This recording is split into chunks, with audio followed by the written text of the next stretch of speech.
ginatawag nga na panoramic view dito sa taas. Makita gyud nila ang tanang tao, makakita gyud sila nganong tuwa sila sa gawas o katong ngano man nga naa sa sulod. Ipakita sa Dios yun nganong naa sila sa sulod o katong mga tao nga naa sa gawas. Tungod kay gitagaan sila opportunity, wala nila gidawat. Wala nila gidawat si Kristo. Mo'y hinungdan iso nga tuwa sila sa gawas. So karon sa panahon nga atakihon sa yawa ang syudad, ipanaog sa Dios ang kalayo. Una na ni Misyon na naakay mga minahal sa kinabuhi, nga na makita nimo sa gawas. Naakay mga igsoon, naakay mga parente, naakay mga higala. Unsa may imo lang siyang ginatanaw. Usa nga daghang mga tawang hilak gyud sila. Mo naging nga final reunion. Ato ning sabto ning suog nga naman. Dili nato kagustuhan nga atong mga minahal sa kinabuhi na gawas kinatang tanan sa sulod. Para dili na ta maghilak.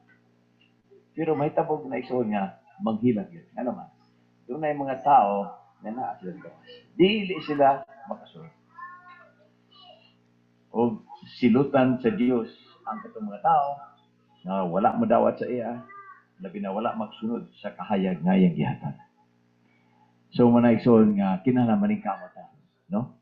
Si Kristo ang atong abogado, siya ang maghuhukom, sigurado gyud ang atong kaluwasan. Pero kung dili nato siya ginasunod, di ba gingon dito sa Biblia nga if ye continue in my word, kung imong padayonon ang pagtuman sa pulong sa Dios, ye are my disciples. Mahimutang katawhan niya.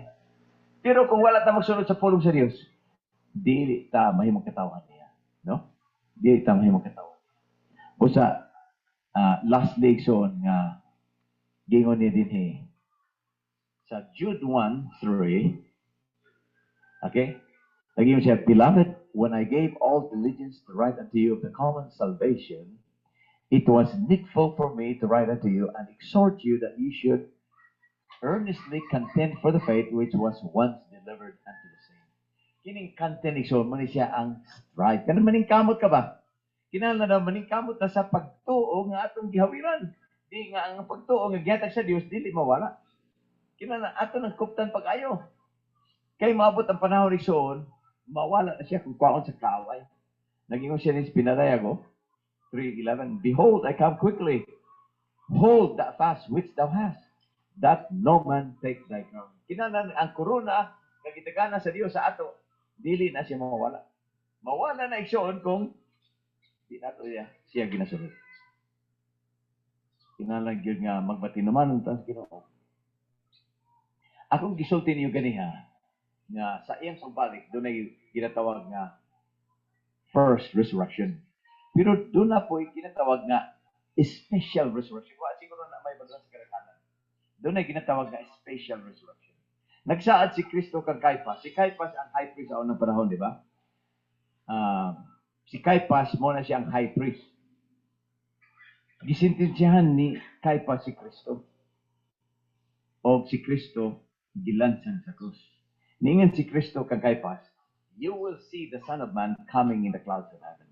Now si Caiaphas namatay, dugay naman to siya, namatay. Sa unsang paagi makita ni si Kristo, banhawon siya before Christ will descend from heaven. So si Kristo sa di pa mo kanaog sa langit, si Caiaphas, banhawon siya. So doon ay mga tao nga banhawon sa Dios before Jesus comes the second time. Now, kinsa man ni mga tao isul nga banhawon niya. Mo nang akong i-explain sa inyo nga kining health message importante ni. Kay konektado ni igsoon sa atong kalawasan. Katong mga tao nga banhawon sa Dios. I-appeal niya sa special resurrection. Katong mga tao nga namatay, those who died under the faith of the third English message. Katong mga tao nga namatay sa pagtuo sa ikatulong manunod. Those who died under the faith of the third English message will come forth. Meaning, banhawon sila kapil. Sa panahon nga sa dili pa si Kristo mabalik. So, ma-appeal sila sa special resurrection. Kung basahon nimo sa Daniel 12, naging siya din sa Daniel, duha ka klaseng tao nga ma-appeal sa special resurrection. Naging siya din sa Daniel 12. Okay? When Michael stands up, Daniel 12. And at the time shall Michael stand up, the great prince which standeth for the children of thy people, and there shall be a time of trouble such as never was since there was a nation, even to that same time. And at that time thy people shall be delivered, everyone that shall be found written in the book.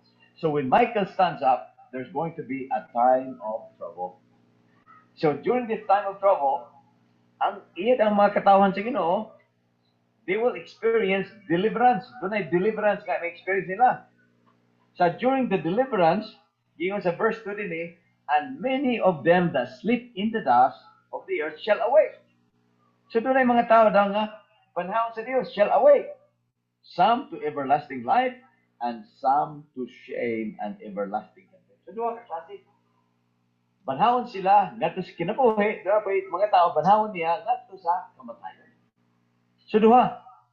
Dini gingon sa Revelation 1, kung basahon nimo dinhi isol sa pinadayag, na siya gingon dinhi, nga kadto daw mga tao nga naglansang sa Dios, makita nila si Kristo. Gingon din sa Revelation chapter 1 verse 7. Behold, he cometh with clouds, and every eye shall see him, and they also which pierce him, and all kindreds of the earth shall wail because of him. So, katong mga tao iso nga naglansang sa Dios, banaw to, apil siya banaw ni special resurrection.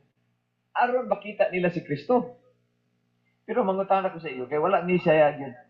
Kining atrasi, lahi ni siya ka topic, no? This is another topic.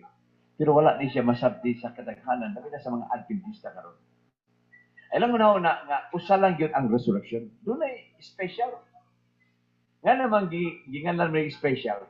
Kay mo ni sila mga tao nakadawat sa third angel's message. Ang third angel ison gihatag sa 1844. O katong mga tao nga nangamatay sila sa diha nga ilang gidawat ang third angel's message, nagmatinmanon sila sa adlaw pagtakado, nagmatinmanon sila sa health. Unsa may right arm of the third angel? Mo na siya ang katong health message. Kung sila nagmatinmanon, they will be included in the special resurrection. Mangutan ako sa inyo, kung gitagaan mo sa mensahe sa health reform, o nagmatinmanon mo, kunya, panangitan, mahitabo nga namatay gyud ang tao, namatay ang tao. Then, kanang tao nga namatay, nagmatinmanon sa 30 years message, maapil na siya sa special resurrection. Pero panangitan, gitagaan ka og kahayag sa Dios. Sa adlang Sabado, health reform, gitagaan ka. Kunya namatay ka. Maapil ka sa special resurrection. Dili, di ba? Kay katurumang tao nga nangamatay sa pagtuo sa mensahe sa ikaturumang. Now, kung gitagaan ka sa health message, imong gisalikway. So di ka maapil. Imong gisalikway na maapil ka sa pagbalik sa Ginoo. Sa iyang pag-ani sa Dios kaya na may resurrection na mahitabo. Maapil ka. Mo na kinahanglan sabto natin soon. Gingon din sa Juan, before we close, no? Gingon sa Juan din soon. Juan, let's go to John.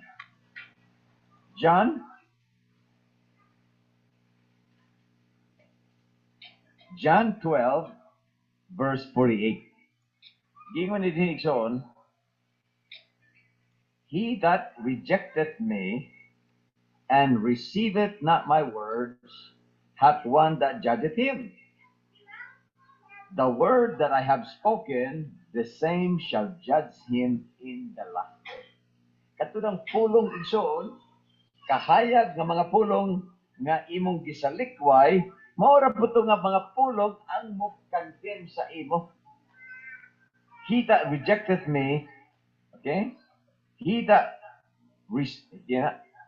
rejecteth me and receiveth not my words. Katong wala magdawat sa pulong nga akong gihatag. Maura po itong mga pulong igsoon ang musalikway sa katapusang panahon. So, di siya kain siya. Kinalan, naagitay paningkamot. Nga, maningkamot yun na. Dili kay i-justify na to nga tama ang atong ginabuhat. Kung dili pa nato ma-overcome ang sala, di mga itagtabang sa Dios. Nagsaad ba siya sa ato nga, kung muduol ta niya, John 1 verse 12, as many as receive Him, to them give He what? Power to become sons of God. Mahimot ang anak sa Dios. Kana siya igsoon, gahom na nga mahimog itang anak niya. Tagaan ka ni gahom. Ang gahom igsoon naa diya sa pulong. Nasa pulong kaniya. Marang ingon ito nga Hebrews 4 verse 12. For the word of God is quick and powerful, sharper than any two-edged sword. Last, no? Naging siya rin eh. Hebrews 6, 4 to 6. For it is impossible for those who were once enlightened and have tasted of the heavenly gift and were made partakers of the Holy Ghost and have tasted the good word of God and the powers of the world to come, if they shall fall, to renew them again unto repentance, seeing they crucify to themselves the Son of God afresh and put Him to an open shame. So kato ng mga tao, imposible daw. Kato mga tao nga na-enlightened na sila, karabang nadawat nila ang mga mensahe. Ilan ang gidawat ang mensahe? Unya, ila pang they have tasted of the heavenly gift. Natilawan pa nila yun ang langit nun ng mga panalangin. Unya, natilawan pa nila isoon ang gahom sa Espiritu sa ilang kinabuhi. Unya, kung mabalik daw sila sa kalibutan.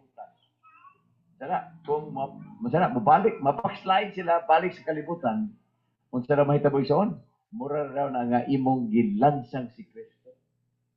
Mura na imong gilansang si Kristo. Busa maning kamot ay isoon nga magbati naman kita. Kay kung na-overcome na nato ang sala, balik lang gyapon ta sa atong kinabuhi nga daan. Mura ra na igsuon nga atong gi-crucify si Christ. Managingon din sa Hebrews 10:26 to 27.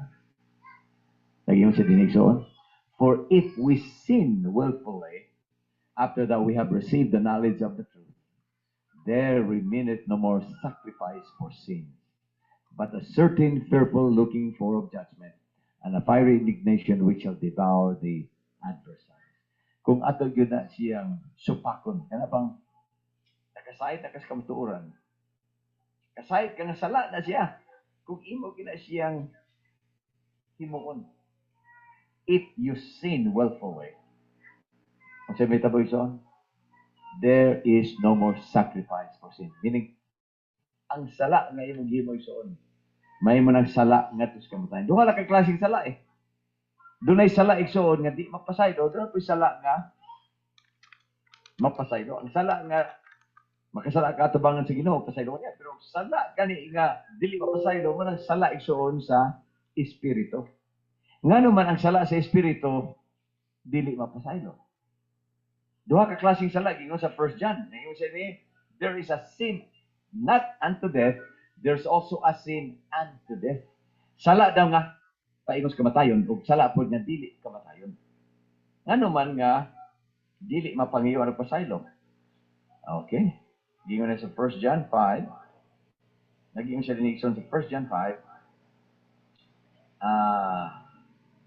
Verse 16.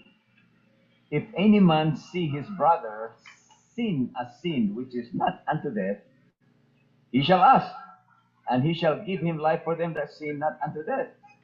There is a sin unto death, and I do not say that he shall pray for it.